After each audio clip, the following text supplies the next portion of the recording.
What is our plateau, the definite possibility, if not probability, of a fourth wave if we don't get individuals vaccinated. And then at least a lot of folks right now being casual towards vaccination when we need you to be motivated. But certainly we have fought really hard to get where we are, which is a much better place than we saw in the fall and in the winter.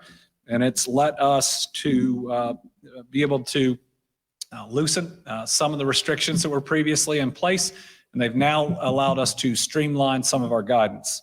So we've got Dr. Stack here today to talk about Healthy at Work, some simplifications that we have been able to do. One that I hope people are able to enjoy, but again, safely by wearing these, is we're going to be able to increase our capacity allowance in larger places like outdoor stadiums and indoor arenas to 50%, provided they follow the Healthy at Work guidelines. So here's Dr. Stack. Got to take that with me. Thank you, Governor. Good afternoon, everyone.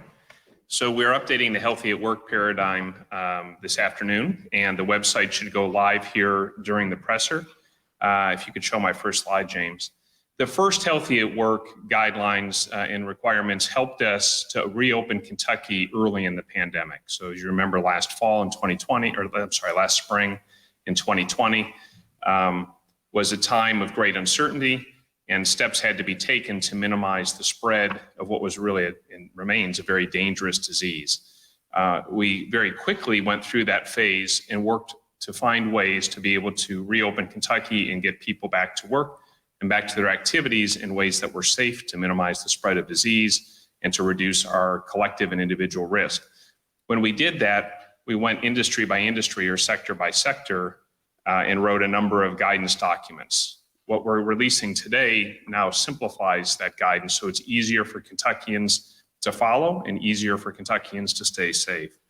The new version is simplified in that there is a single minimum requirements document like before, but that is the only document the vast majority of businesses will need to use. That document includes important concepts like physical distancing, facial covers, hand washing, proper ventilation, surface hygiene, promoting telework, minimizing areas where people congregate, sanitation, health checks, and those are all described in relatively succinct fashion with links to certain CDC guidance for additional information for some of those areas. In addition to that, there are 5 other documents. If you could, before I pause or before I move on here, if you go back, James, I'm sorry, just to emphasize what the governor said. One of the simplifications is there is now a cut point for gatherings up to 1,000 persons or for over 1,000 persons, and the governor shared this. So the 60% capacity restriction is in place for gatherings that are under 1,000 persons. And now today we have elevated and simplified the guidance for gatherings over 1,000. So it is 50% for any gathering over 1,000 persons. So that there is significant. It's also significant as graduation season is upon us.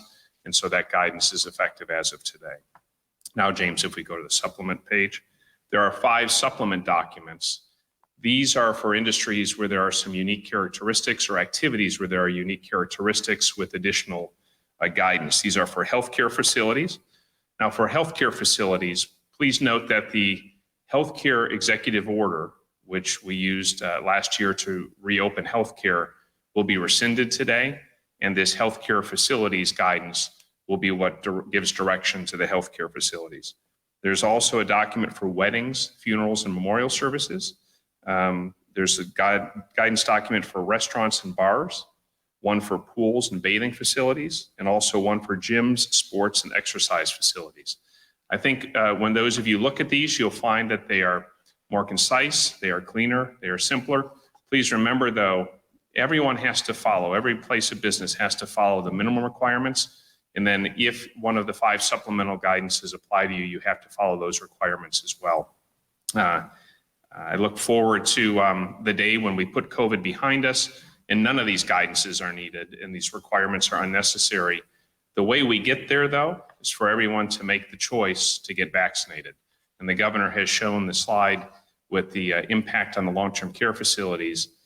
The vaccines protect you, they keep you safe. And when you look at relative risk reduction, hands down, these are amazing tools to help us get our lives back and get back to the activities we miss. There are plenty of places to get vaccinated. And as the governor said, now it's really just a matter of finding a local pharmacy near you. And progressively in the weeks ahead, there would be more opportunities even in other areas as we expand now to more regular offices and other settings. So thank you very much, everyone, for getting us this far. Let's just carry it across the finish line and all get our shot of hope when we have the chance. Thank you.